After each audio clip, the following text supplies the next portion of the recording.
Medina की गलियों पर सुकूत तारी था। रात अपनी चादर तान चुकी थी और इसी खामोशी में एक काफिला रवांगी के लिए तैयार था। काफिले के दरमियान एक नूरानी चेहरा, वकार और अज़्म की अलामत, हुसैन बिन अली।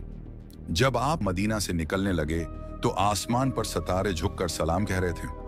उस लम्हे आपने कुरान की ये आयत तलावत फरमाई, फ़ख़रज मिन्हा ख़आफ़न यतरक़्क़बु क़ाल रब्बी नज्जिनी मिनल क़ौमिज़ ज़ालिमीन। तो वो उस शहर से निकला डरता हुआ और इंतजार करता कि अब क्या होता है। अर्ज़ की, ए मेरे रब, मुझे जालिमों से नजात अता फरमा। ये 28 रजब की रात थी। चिराग बुझ चुके थे, लेकिन एक ऐसी रोशनी काफिले के साथ थी जो कभी बुझने वाली न थी। इमाम हुसैन अपने अहले बैत और असहाब के साथ मदीना को अलविदा कहकर रवाना हुए और यूं 3 शाबान को इमाम हुसैन का काफिला मक्का मुकरमा पहुंच गया। जब अहले मक्का को खबर मिली कि रसूल के नवासे फरजंद अली और फातिमा शहर में दाखिल हो चुके हैं तो लोग फौज दर फौज आने लगे। गलियों में एक ही सदा बुलंद थी, हुसैन आ गए, हुसैन आ गए। लोग दीदार के लिए बेताब थे और दिलों में खुशी की लहर दौड़ गई कि मक्का की फजाएं नूर से भर गईं। दूसरी तरफ कूफा में एक हलचल मच चुकी थी। ये खबर पहुंच चुकी थी कि इमाम हुसैन मदीना छोड़ चुके हैं और मक्का मुकरमा पहुंच गए हैं। कूफा के बुजुर्ग सहाबा और शियानी अली सुलेमान बिन सुर्द के घर जमा थे। सुलेमान बिन सुर्द खड़े हुए, चेहरे पर संजीदगी और आंखों में अज़्म। ए अहले कूफा, मुआविया मर गया है। हुसैन बिन अली ने यजीद की बैअत नहीं की और वो इस वक्त मक्का में हैं। तुम सब उनके और उनके वालिद अली के पैरोकार हो। उठो, उनकी मदद करो, उनके दुश्मनों से जिहाद करो, अपनी जान व माल से उनकी नुसरत करो। अगर तुम सुस्ती और काहली दिखाओगे तो बेहतर है आराम से अपने घरों में बैठे रहो। इन्हें धोखा न देना, करीब बुलाकर फिर तन्हा मत छोड़ देना। ये कलिमात सुनकर मजमा में जोश की लहर दौड़ गई। सबने बैक आवाज कहा, हम जरूर उनकी मदद करेंगे। इसके बाद अहले कोफा ने फौरन एक खत लिखा।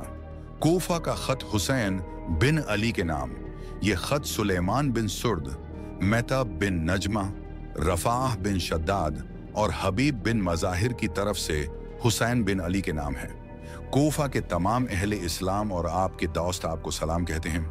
हम अल्लाह ताला की नामती कामला पर हम्द व सना करते हैं। हम उस जात का शुक्र बजा लाते हैं जिसने एक जाबुर दुश्मन को हलाक किया, वो जो उम्मत पर जबरदस्ती मुसल्लत था, जुल्म जौर से हुकूमत करता था, माली मुसलमीन को नाहक अपने कब्जे में रखता था, नेकों को कत्ल करता था और बदकारों को उन पर मुसल्लत करता था, अल्लाह के अमवाल को जालिमों में बांटता था। वो खुदा की रहमत से दूर हुआ जैसे कौम थमूद हलाक हुई। अब ए फरजंदे रसूल, हमारे पास आपके सिवा कोई इमाम और रहनुमा नहीं। हमारे शहर में तशरीफ लाएं, हम आपकी इताअत करेंगे। शायद खुदा आपकी बरकत से हमारे हक को जाहिर कर दे। इस वक्त नामान बिन बशीर हमारा हाकिम है, एक कमजोर और बेअसर हुक्मरान। हम उससे बीजार हैं, ईद के दिन भी उसके साथ नहीं निकलते। जब हमें मालूम होगा कि आप कोफा आ रहे हैं तो हम उसे निकाल बाहर करेंगे और शाम के दरबार की तरफ धकेल देंगे। वस्सलाम। कासिद खत लेकर रवाना हो गया। ये वो पहला खत था जो कोफा वालों की तरफ से इमाम हुसैन को मक्का में मौसूल हुआ था। चंद ही दिनों में 12,000 से ज्यादा खुतूत इमाम की खिदमत में पहुंचे। हर खत पर 4 से 5 अफराद के दस्तखत मौजूद होते। ये महज कागज नहीं थे, ये उम्मीदों का ऐलान थे। वो सुतूर थीं जिन पर कोफा के दिलों की धड़कन दरज थी। इमाम ने कासिदों के हुजूम और हजारों खुतूत का जवाब एक पुरअज़्म मगर संजीदा खत में दिया। हानी बिन हानी और सईद बिन अब्दुल्ला, जो तुम्हारे कासिद मेरे पास आए, मैंने तुम्हारे खुतूत पढ़ लिए। इस अम्र में जो तुम्हारी पसंद है मैं हरगिज़ कोताही न करूंगा। मैं अपनी तरफ से अपने भाई और इब्न अम मुस्लिम बिन अकील को भेज रहा हूं। वो तुम्हारे हालात मुझे लिखकर भेजेंगे। तुम्हारे सरदारों और साहबान बसीरत की राय मेरे सामने रखेंगे।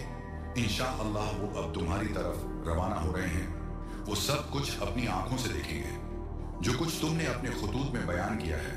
बस अगर तुम्हारी बात सच्ची है और तुम्हारा दिल वही चाहता है जो खत में लिखा है तो उठो और उनकी बैअत करो। उन्हें तन्हा न छोड़ना। मुझे अपनी जान की कसम, इमाम वही है जो किताब खुदा के मुताबिक अमल करे, अदल को कायम करे और हक के मुताबिक हुक्म दे। अल्लाह मुझे और तुम्हें राह हिदायत पर जमा फरमाए और हम सबको तकवा पर साबित कदम रखे। खत रवाना करके इमाम हुसैन ने मुस्लिम बिन अकील को मक्का से रुखसत किया। मुस्लिम कोफा की तरफ रवाना हो गए। जब कोफा वालों को खबर हुई कि हुसैन के नुमाइंदा फर्जंद अबू तालिब मुस्लिम बिन अकील उनके शहर आ गए हैं, तो खुशी की लहर दौड़ गई। लोग जौक दर जौक आने लगे, बैगत करते और वापस जाते। ये सिलसिला दिन ब दिन बढ़ता गया। कुछ ही अरसे में 18,000 अफराद ने मुस्लिम बिन अकील के हाथ पर बैगत कर ली।